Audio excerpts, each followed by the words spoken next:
ظاهره خبر ده نننې پروګرام چې دی نو دا چونکې بلدیاتي الیکشن په حواله کومې حالې ځلې چې شروع دي دا د هغې تسلسل یو ګړۍ ده او نن په امانکوټ 2 کې دلته کې د حاجي مظفر الملک صاحب زموږ چې کوم د جنرال کونسلر امیدوار دی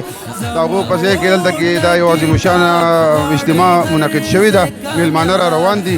دې کې زموږ یو مشر دی پېښور نه قاني صاحب هغه را روان دی کوم د میر دپاره چې زموږ کوم امیدوار دی مولانا وجد الله صاحب داسې زموږ کوم د یوت امیدوار چې دی یا د مزدور کیسانو نور زموږ د ضلعې مشران علما کرامو مقامي د دې امانکوټ زموږ څومره مشران دي علما کرام دي او د دې پیغام هم دغه دی چې په دې ملک کې کوم الیکشن روان دی نو دا یو قسم زموږ دعوتي مهم دی او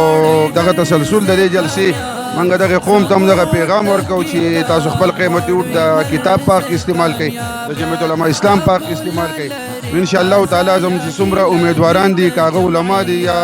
د علماو په اعتماد کړی دی ان شاء الله تعالی دا به د قوم دپاره او د دې علاقې دپاره او د علاقې د ستونزو او مسایلو دپاره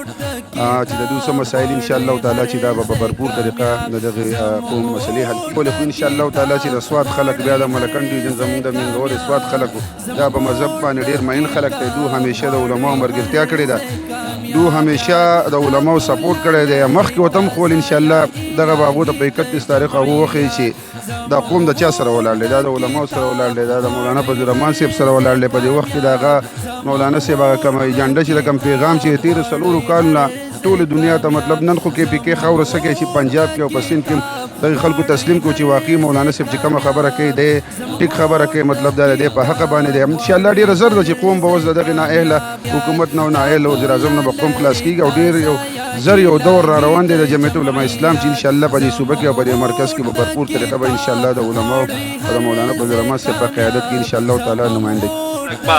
دا علماو د عزت دا شمله به اوچتئ او خپل قیمتي رای به انشاءالله د کتاب په حق استعمالئ په خپله به هم انشاءالله دا خپل اوټ استعمالئ او خپل زنانه به هم په پردې کې راولو په دې معرکه کې په دې جهاد کې چې هغه هم خپل دا اوټ استعمال کړي انشاءالله فتح به ستاسو وي کامیابي به ستاسو وي د یو وعده ستاسو نه علم انشاءالله تاسو چې زمونږ دا کم پینل د میر ولاړ دی د جرنل د یوت د کسان د ټول لبا د الله د رضا دپاره ځکه د زړونو مالک علم الله رب العالمین ته دی چې څوک د علماو سره محبت کوي او په اخلاص او په مینه د علماو له جمعیت علما اسلام له وټ ورکوي هغه کسان دي نن زما سره عهد وکړي چې انشاءالله به موږ به انفرادي هم محنت کوو اجتماعي به هم کوو ماشاءالله ماشاءالله الله رب العالمین دې ستاسو دا مینه د تعداد په لحاظ سره او د خلکو د محبت او د خلکو د هغه انسیت زه تاسو ته ایډوانس مبارکي در کوم چې په ضلع سوات کې به ټول تحصیل چیرمنان د جمعیت علما اسلام راځي تاسو به پښتانه مسلمانان دي د دې خلکو چې د ایمان او د غیرت او د پښتو خبره راغله په 2002 کې په پورا ملاکن ډیویژن بشمول خیبر پختونخوا دې خلکو خپل منډیټ جمعیت علما اسلام له ورکړی او د ایم ایم ای حکومت تاسو کتلی او که نه ما په ضلع سوات کې د ایم ایم ای په دورې حکومت کې فلانې کار کړی دی ته زما د حکومت یوه حصه دا سیدو ہاسپٹل قاری عبدالباعث صاحب رحمت اللہ علیہ دورانی صاحب وزیر اعلی او د سوات چون کې پټولو ایم پی ایگان او ایم این ایگان د جمعیت علما اسلامو او د ایم ایم ای د هغې مذهب د محبت په وجه باندې نن که د ضلع سوات د ټولو نه لوی هاسپټل دی نو سیدو ټیچنګ هاسپټل دی که نه دی دا زما د 2002 د هغې وخت منصوبه وه بائی پاس روڈ دا د ایم ایم ای د دور حکومت زمونږ منصوبه وه زمونږ د هغې حکومت د هغې وخت 3 منصوبې اوسه پورې پینډینګ دي د ډهره باندې یو برج په مین سیند باندې د چارباغ په مقام باندې یو پل چې د دې پورې غاړې خلکو د تګ لاره اسانه شي دا زمونږ او د د سواد عوام اوسه پورې د یو غټ خبرې نه محرومه دي. زه حیران په دې یم چې دا وزیر اعلی زمونږ ګورئ چې په کم خواب غفلت کې اوده دی. سواد اکنامک زون دا د جمعیت علما اسلام دا د دراني صاحب منصوبه وه او هغې دپاره یې په ملک دم کې ځمکه هم اغستې وه، خو چون کې هغه آخري ټایم کې هغه منصوبه منظوره شوه، اوسه پورې هغه پینډینګ پرته ده. پبلک لایبرری سواد راشه وګوره څومره ښایسته لایبرري ده. او په سواد کې د اوبو سکیمونه 200 کیلومیټر روډز پراجیکټو هغې وخت کې تاسو وګورئ څوک چې د هغې وخت سره تعلق ساتي. زمونږ په بهاب باندې د مولانا نظام الدین صاحب په وینا باندې قاری عبدالباعث صاحب رحمت الله علیه په وینا باندې د قاری محمود صاحب په وینا باندې دا ریکارډ ترقیاتي کارونه په سواد کې او اوس زمونږ وزیر اعلی دی د هغې وخت او د دې وخت موازنه چې وکړي نو د هغې وخت د کارونو هغه کم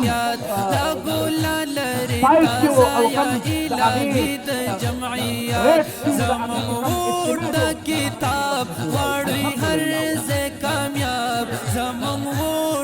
زما یو امپی هم چې دی د کوټو مالک نه دی، نظام الدین مولي صاحب دی، په مدرسه او په خانقاه کې دی که نه دی؟ عرفان الله مولي صاحب د پورې غاړې راواله، کروڑپتی نه دی، اربپتی نه دی، دا خادم سواد خلک انشاءالله موږ واپس هغې طرف ته روان یو. زه په پرویز خټک خبره کوله، خبره بل طرف ته لاړه، زما خبرې به لږ په توجه باندې اورئ دوستانو. ما خپل ترزوی سره مقابله وه، چا سره؟ خپل وراره سره مې مقابله وه، رور سره. وی والله منځ کې پکې ملا راووتو،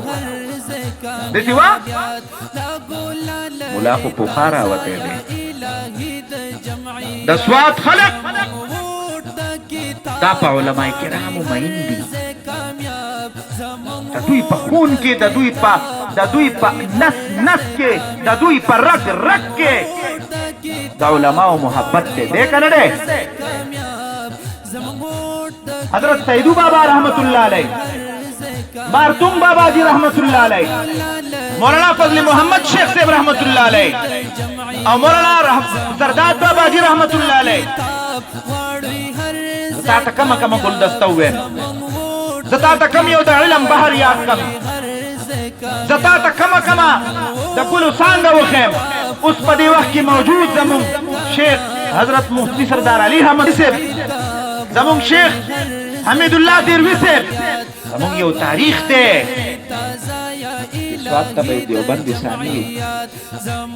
دا دیوبند ثاني دی. نن په زما په کوڅه کې مدرسه ده، جومات کې مدرسه ده، دا د هغې علماء کرامو قرباني وه. نو انشاءالله وانس مبارکي در کوم، ووټ به غواړو، دا وعده ده. خپلو میندو خویندو ته به وایو دا وعده ده، خپل اقرباو دوستانو ته به وایو چې ووټ به کتاب له ورکو، دا وعده ده. الله رب العالمین دې ستاسو او زما حامی او ناصر شي. رب العالمین دې علماء کرامو له ګټه ورکړي او الله رب العالمین دې د دې علماء کرامو په وجه باندې زموږ د دین حفاظت وکړي. السلام علیکم.